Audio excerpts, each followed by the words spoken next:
Pelatih PSIS Semarang, Sergio Alexandre membeberkan masalah utama Mahesa Jenar yang selalu kalah pada laga tandang atau away. PSIS Semarang kembali menelan kekalahan dalam laga menghadapi Persebaya Surabaya 0-1 pada pekan ke-6 Liga 1 2022/2023. Pertandingan antara Persebaya Surabaya melawan PSIS Semarang berlangsung di Stadion Gelora Bung Tomo, GBT, Surabaya pada Selasa, tanggal 23 Agustus tahun 2022, sore. Pada laga syarat emosional ini, Persebaya tampil menekan dari menit awal hingga peluit akhir dibunyikan. Sejumlah pemain andalan PSIS tidak diberikan ruang sedikit pun untuk memegang bola dalam waktu lama untuk menciptakan kreativitas serangan. Contohnya, Taisei Marukawa yang pergerakannya dimatikan. Saat Marukawa memegang bola, ada 2 hingga 3 pemain Persebaya yang mengurungnya. Sebetulnya, pertahanan PSIS yang digawangi Ali Sesai dan Alveandra Dewangga cukup solid. Namun, petakan itu datang di menit akhir. Gol telat Marcelino Ferdinand merobek jala gawang PSIS di menit 90+5. Padahal, beberapa detik lagi PSIS bisa mencuri poin dengan hasil seri. Dari 6 pertandingan yang dilakoni PSIS, 3 diantaranya merupakan partai tandang atau away, yakni melawan Arema Malang, Persib Bandung, dan Persebaya Surabaya. Dari 3 laga away tersebut, PSIS selalu meraih hasil minor. Disinggung soal selalu kalah setiap kali bermain away, Sergio menyebut timnya sudah berbuat maksimal, namun kemenangan di kandang lawan memang belum mampu dicapai. Kami merencanakan bermain away untuk tampil dengan organisasi yang baik. Namun memang sejauh ini kami belum bisa menang di kandang lawan. Mudah-mudahan laga berikutnya kemenangan itu akan datang, kata Sergio. Sementara itu, gelandang PSIS Octavianus Fernando mengaku sedih atas kekalahan kali ini. Ya pastinya dari saya sendiri, tim kalah pasti sedih. Ya, harus berjiwa besar dan berusaha untuk bangkit di laga berikutnya, ungkap Ovan, sapaannya. Jalannya pertandingan. Gawang PSIS Semarang yang dijaga Ray Redondo digempur habis-habisan oleh para pemain Persebaya Surabaya pada babak pertama. Namun demikian, hingga babak pertama usai, gawang PSIS belum mampu dibobol pemain Persebaya. Pertandingan pun masih dengan skor 0-0. Dari awal pertandingan babak pertama, pemain Persebaya gaspol gempur barisan pertahanan PSIS yang digawangi Ali Sesai dan Alveandra Dewangga. Para pemain PSIS tidak diberikan waktu untuk memegang bola dan menciptakan kreativitas serangan. Saat pemain PSIS memegang bola, pasti ada pemain Persebaya yang melakukan pressing ketat. Pemain andalan PSIS, Taisei Marukawa pun ditutup pergerakannya. Setiap memegang bola, ada 2 hingga 3 pemain Persebaya yang mematikan langkah pemain asal Jepang tersebut. Tingginya tensi pertandingan membuat sejumlah pemain PSIS Semarang mendapatkan kartu kuning.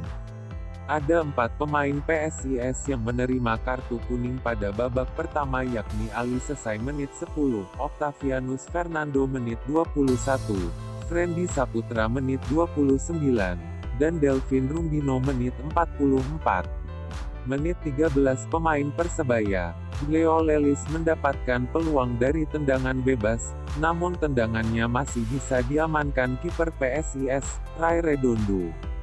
Peluang emas didapatkan Persebaya pada menit 18 saat Noviandani melakukan tendangan namun masih terkena mistar gawang. Menit 20 Persebaya mendapatkan peluang emas kembali melalui tendangan keras penyerang sayap mereka, Noviandani. Namun, lagi-lagi Redondo menjadi penyelamat. Sejumlah peluang gagal tidak menurunkan tekad pasukan Green Force untuk menang di kandang. Peluang emas kembali terjadi pada menit 23 ketika Silvio Rodriguez atau Juninho melakukan pergerakan berbahaya dan melewati kiper PSIS. Namun, Tendangannya dari sudut sempit masih mengenai tiang gawang. Serangan Persebaya sempat mengendur pada menit 30. PSIS pun mendapatkan peluang dari tendangan jarak jauh Fredian Wahyu Sugiantoro. Pemain yang sempat mencetak gol melalui tendangan jarak jauh tersebut kali ini belum beruntung. Tendangannya masih melenceng. Menit 31, PSIS juga mendapatkan peluang. Berawal dari operan Friendly Saputra dari sisi kiri kemudian mengirimkan umpan dan disundul striker PSIS Andreas Ado. Sayang, sundulan Andreas Ado masih melambung dari gawang Persebaya yang dijaga Satria Tama. Sepertinya semangat pemain Persebaya telah kembali dan mereka melakukan serangan bertubi-tubi. Menit 36 dan 38, Silvio mendapatkan peluang, namun tendangannya masih melenceng.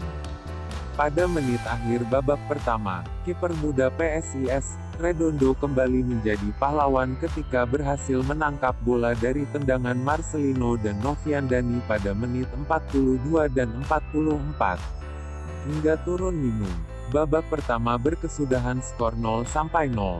Babak kedua, berlanjut di babak kedua, PSIS melakukan rotasi di posisi penjaga gawang, Aldila Rai Redondo ditarik keluar dan digantikan oleh Wahyu Trinugroho. Persebaya mengancam di awal babak kedua lewat tendangan Silvio Junior, beruntung masih melebar. Intensitas serangan Persebaya tidak dikendorkan, bahkan amunisi baru dimainkan semisal pemain muda M. Supriyadi yang menggantikan Noviandani. Namun, pada babak kedua ini, PSIS juga lebih banyak mendapatkan bola ketimbang babak pertama. Pada menit 71, pemain PSIS, Jonathan Cantilana mendapatkan peluang namun bola masih bisa ditangkap kiper Persebaya, Satria Tama. Peluang juga didapatkan PSIS dari tendangan Andreas Ado. Namun, tendangannya masih lemah dan bisa ditangkap kiper.